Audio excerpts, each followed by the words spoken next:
पंकजा मुंडे यांचे J P आहेत अनंत गर्जे यांच्या पत्नी गौरी पालवे गर्जे हिनं आत्महत्या केली होती। या आत्महत्येनंतर ती हत्या असल्याचा आरोप तिच्या कुटुंबियांनी केला होता। मात्र आता त्याच्यानंतर अनंत गर्जेला पोलिसांनी अटकही केली। त्याच्यानंतर त्यांच्यावर अंत्यसंस्कार झाले, तो व्हिडिओ कॉल वगैरे ते केला पोलिसांनी, ते सगळं आपण पाहिलंच।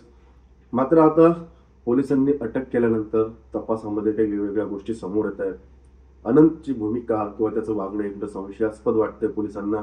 काय नेमकं तपास कुठपर्यंत आलाय आजच्या या पूर्ण व्हिडिओतून पाहणार आहोत आपण। नमस्कार, मी अभिषेक गावंडे आणि तुम्ही पाहताय लेट्स अप मराठी। जर घटनाक्रम पाहिला तर शनिवारी संध्याकाळी अनंत गर्जे पंकजा मुंडे यांच्या नियोजित कार्यक्रमासाठी घराबाहेर पडला। मात्र त्याच्या काही वेळ आधीच त्याचं आणि गौरी गर्जेचं भांडण झालं होतं। त्यानंतरही अनंत हा घराबाहेर निघून गेला। त्याची गाडी ती जी आहे ती कोस्टल रोडवर असतानाच अनंत गौरीशी बोलण्यासाठी तिला फोन करत होता। तिने एकदा फोन उचलला नाही म्हणून तिला त्यानं वारंवार फोन केले, पण गौरीनं काही प्रतिसाद दिला नाही।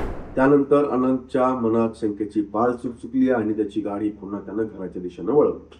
त्यानंतर तो घरी गेला, त्यानं बेल वाजवली, दार ठोठावलं, पण कोणी आत दरवाजा उघडला नाही। आतमधून त्याला कोणाचा आवाजही आला नाही, काही प्रतिक्रिया येत नव्हती आतून।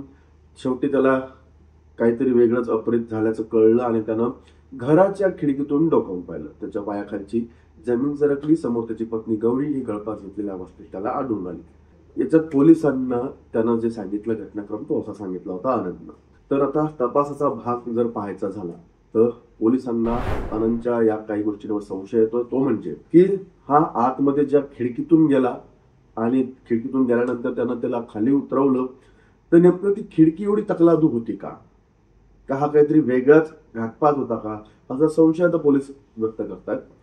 त्याच्यानंतर याने जेव्हा त्याला उतरवलं तेव्हा त्यानं खालून आणि वरून, म्हणजे आपण जे म्हणतो की फॅनला लावलेली जी असते दोरी असते ती का काढली, पोलिसांचं म्हणणं आहे जर तू तिला उतरवायचं होतं, तिला उतरवलं आणि दवाखान्यात न्यायचं, तू दोन्ही गाठी का सोडल्या, असं पोलिसांचं म्हणणं होतं।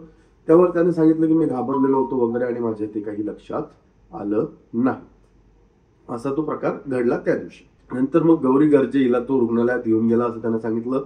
त्या दरम्यान त्यानं तिच्या आई वडिलांनाही फोन करून गौरीने आत्महत्या केल्याचं कळवलं। या दरम्यान पंकजा मुंडेंच्या दुसऱ्या एका पीएलाही फोन केला, त्यानं गौरीला आत्महत्या केल्याचं सांगितलं आणि तो रडत होता। पंकजा मुंडेंनी याबद्दल त्यांच्या कार्यालयात प्रसिद्ध करण्यात आलेल्या पत्रात असा हे उल्लेख केलेला आहे। आता याच्यानंतर काय झालं, गौरी गर्जेच्या कुटुंबियांकडून अनेक गंभीर आरोप झाले। अनंत गर्जे आणि त्याच्या बहीण भावावर हे आरोप सगळे करण्यात आले। किरण इंगळे नावाच्या एका महिलेसोबत याचे अनंतचे अफेअर सुरू होतं आणि याची कल्पना गौरीला होती। यावरून दोघांमध्ये प्रचंड वाद सुरू होते।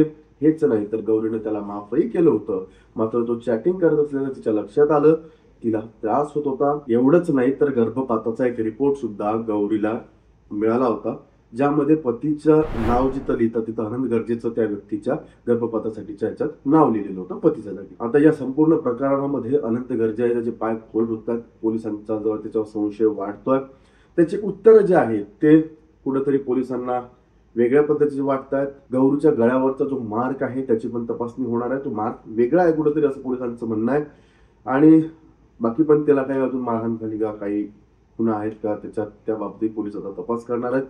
अजून चौकशी पुढे काय होईल ते समोर येईलच। पाहत राहा लेट्स अप मराठी।